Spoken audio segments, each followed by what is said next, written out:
नमस्कार दोस्तों, मैं अंकुर उपाध्याय स्वागत करता हूं आप सभी का आपके अपने YouTube channel share market analysis में। दोस्तों, यहां पे आप सभी के साथ बड़े लंबे समय बाद जियो फाइनेंशियल सर्विसेज के स्टॉक के ऊपर बात करने जा रहा हूं। कंपनी के लिए एक खबर आते हुए दिख रही है जिसके बारे में मैंने पहले ही आपके साथ डिस्कस किया हुआ है एक लंबे समय पहले।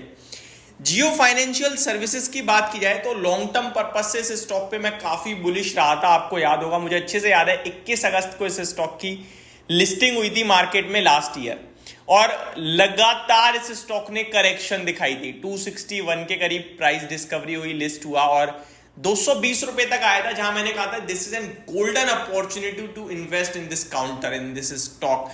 क्योंकि हमारा सिर्फ एक ही व्यू था कि ये कंपनी जिस ग्रुप की है ना, जो मालिक है ना, वो अच्छे से जानते हैं कि कैसे किसी को स्केल अप करना है।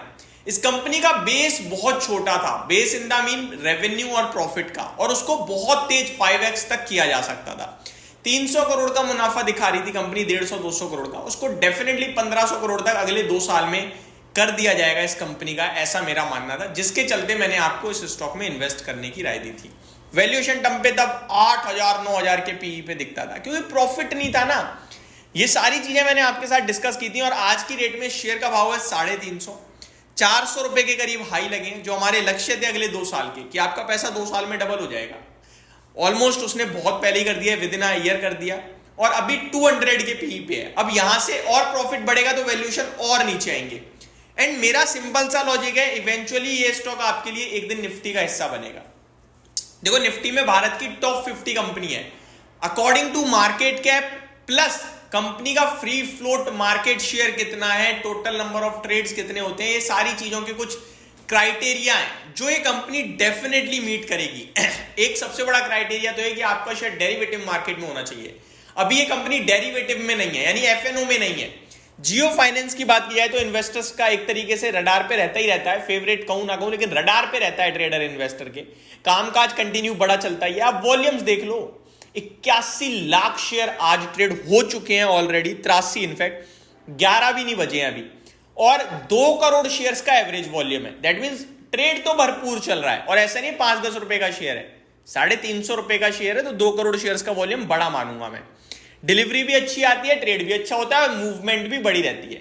मोटा भाई की कंपनी है, वो खुद ही बैठा देंगे किसी 10 लोगों को, तो इस स्टॉक में दबा के खेल होता रहेगा।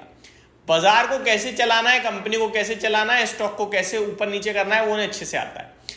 अब इस कंपनी के लिए खबर क्या है, आपको याद होगा जब ये कंपनी डीमर्ज हुई थी रिलायंस से, तो ये एज अ एनबीएफसी डीमर्ज हुई थी, नॉन बैंकिंग फाइनेंशियल सर्विसेज, जिसकी वजह से मार्केट ने कहा कि भैया मोटा भाई एनबीएफसी कारोबार में आ रहे हैं, बजाज फाइनेंस के लिए खतरा है। मुझे अच्छे से याद है बजाज फाइनेंस का शेयर टूटने लगा था, बट इवेंचुअली स्टॉक लिस्ट हुआ, और थोड़े ही समय बाद 3 से 4 महीने बाद एक खबर आती है कि ये कंपनी एनबीएफसी कंपनी नहीं, कोर इन्वेस्टमेंट कंपनी बनेगी।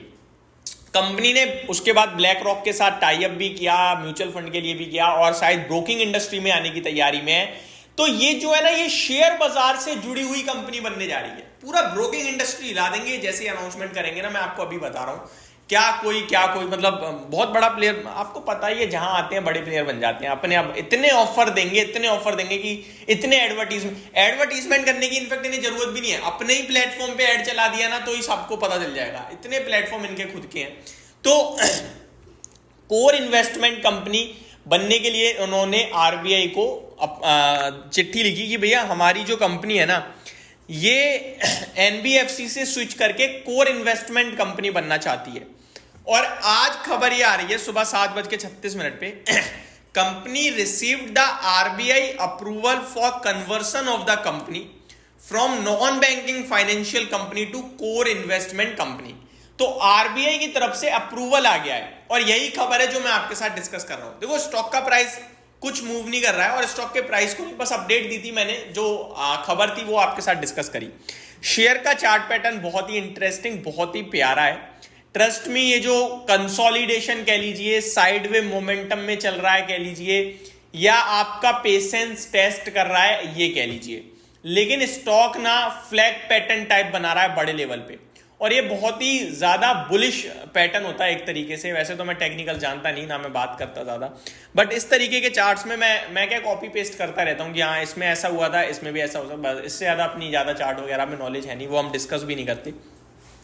लेकिन मेरा मानना है कि ये स्टॉक गिरने को तैयार नहीं है, चाहे बाजार तेजी में या मंदी। बाजार तो तेजी में है बट चल नहीं रहा है, आप ये कह सकते हो, बट मेरा मानना है कि गिरने को तैयार नहीं है, किसी करेक्शन में पार्टिसिपेट नहीं कर रहा है। मेरे को लगता है आप इजीली होल्ड कीजिए। 320 रुपए पे मैंने पहले भी कहा था, अभी भी कह रहा हूं कि बहुत अच्छा भाव होगा, किसी भी रीजन से वहां तक पहुंचता है गिरकर। तो मुझे नहीं पता नीचे फिर 320 के बाद 280 होगा या 270, लेकिन मुझे इतना पता है 400 450 आपके लिए आ जाएगा।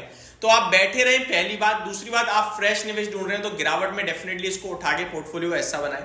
व्यू थोड़ा स्ट्रेच करें, डेली मार्केट के साथ मूव नहीं करेगा, जब चलेगा अपने हिसाब से चलेगा, रॉकेट की रफ्तार से चलेगा, इतना समझ लीजिए। लॉन्ग टर्म का विजन बनाइए। खबर अच्छी आ रही है और कंपनी शेयर बाजार से जुड़ी हुई सर्विसेज प्रोवाइड करने वाली कंपनी बन चुकी है, एक तरीके से आप ये कह सकते हो। अब तो बस प्लेटफॉर्म लॉन्च करना बाकी है। Thank you so much for watching this video. Have a great day guys.